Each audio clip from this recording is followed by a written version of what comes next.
মানুষ জন্মাবে, বড় হবে, বুড়ো হবে, তারপর মরে যাবে। সৃষ্টির শুরু থেকে এটাই তো প্রকৃতির নিয়ম। অনেকে আবার অকালেই মারা যান বিভিন্ন রোগে ভুগে বা দুর্ঘটনায়। কিন্তু এই পৃথিবীতে এমন কয়েকটি আজব শহর আছে যেখানে শান্তিতে মরার অনুমতি নেই, মরলে রীতিমতো শাস্তি পেতে হয়। কি বিপদ ভাবুন তো। না, এ খবর কিন্তু মজা বা ইয়ার্কি নয়, একেবারে বাস্তব সত্য। নরওয়ে, ইটালি, জাপান, ফ্রান্সের কিছু শহর ও গ্রাম আছে যেখানে মানুষের মৃত্যুতেও নিষেধাজ্ঞা জারি করা হয়েছে। চলুন তবে দেরি না করে জেনে আসি তেমনি আজও 5টি শহরের গল্প, যেসব জায়গায় বহু বছর ধরে মৃত্যু নিষিদ্ধ, মরলে পেতে হয় শাস্তি। নিশীথ সূর্যের দেশ নরওয়ের লংইয়ারবাইন শহরে মরে যাওয়া বারণ। তাহলে কি এখানে কোনো কবরস্থান নেই? তা আছে বই কি, কিন্তু প্রায় 70 বছর ধরে এই কবরস্থানে শহরের কোনো মৃত ব্যক্তিকে কবর দেওয়া হয়নি। আসলে এই শহরটি সাদা তুষারময়, সে কারণে বরফে কবর দিলে মৃতদেহ পচে না বা নষ্ট হয় না। এর ফলে মৃতদেহগুলোতে পার্মাফ্রস্ট নামে একটি ভাইরাস উৎপন্ন হয়।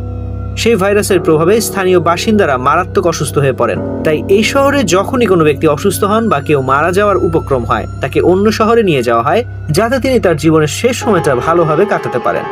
ফেলসিয়ানো দেল মেক্সিকো, ইতালি।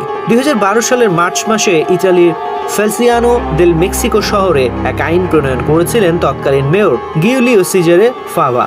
সেই আইন অনুযায়ী ফেলসিয়ানো দেল মেক্সিকো পৌরসভায় বসবাসকারী এবং পৌরসভা এলাকা দিয়ে যাতায়াতকারী কোনো ব্যক্তির মৃত্যু বেআইনি। আসলে এই পৌরসভা এলাকার কবরস্থান সম্পূর্ণ ভরাট হয়ে গেছে, সেখানে কাউকে কবর দেওয়ার এতটুকু জায়গা নেই। এ কারণে পৌর মানুষদের অধিকাংশেরই পৌর এলাকার বাইরে বসবাস করতে হয়। এখানকার মানুষদের মোটা টাকার বিনিময়ে কবর দেওয়া হয় কাছেরই একটি শহরে, ইৎসুকুশিমা, জাপান। ইৎসুকুশিমা জাপানের একটি পবিত্র স্থান, তাই সে দেশের সরকার এই স্থানটির পবিত্রতা বজায় রাখার জন্য সর্বাত্মক প্রচেষ্টা করে। এই পবিত্র স্থানে 1878 সাল থেকে মৃত্যু এবং জন্ম নিষিদ্ধের বিধান দিয়েছেন পুরোহিতরা। গর্ভবতী মহিলা, বয়স্ক এবং অসুস্থ ব্যক্তিদের এই স্থানে যাওয়া সম্পূর্ণ নিষিদ্ধ, গেলেই পেতে হয় বড় ধরনের শাস্তি। সারপোরেক্স, ফ্রান্স। সারপোরেক্স ফ্রান্সের দক্ষিণ পশ্চিমে অবস্থিত একটি গ্রাম। 2008 সালের 13 ফেব্রুয়ারি তৎকালীন মেয়র জেরাল দালান একটি পৌর আদেশ জারি করেন, যেখানে বলা হয়েছিল যে এই এলাকার কারো মরে যাওয়া বারণ, মানুষের আগে তাদের অন্য স্থানে নিয়ে যেতে হবে, মৃত্যুর আগে তাদের অন্য স্থানে নিয়ে যেতে হবে। কবরস্থানে অতিরিক্ত ভিড়ের কারণে এই আদেশ জারি করা হয়েছিল। কেউ এই আদেশ অমান্য করলে তার জন্য কঠোর শাস্তির বিধানও রয়েছে। সেলিয়া, ইতালি। দক্ষিণ ইতালিতে অবস্থিত সেলিয়া শহরে মোট জনসংখ্যা মাত্র 537 জন।